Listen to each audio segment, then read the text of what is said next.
How to enable or disable PHP's display errors in Plesk. Sometimes we need to debug PHP. Hence, we need to enable display errors or disable them for security reasons.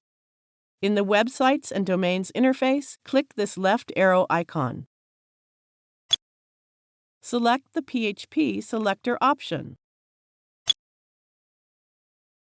Then click the Options menu. If the Options page shows an error related to the native PHP version, change it to a non-native version first. Display Errors is disabled. Let's enable it. That's it. Display Errors has been enabled. To disable this function, click to uncheck the box. It is the end of the tutorial. Thank you for watching.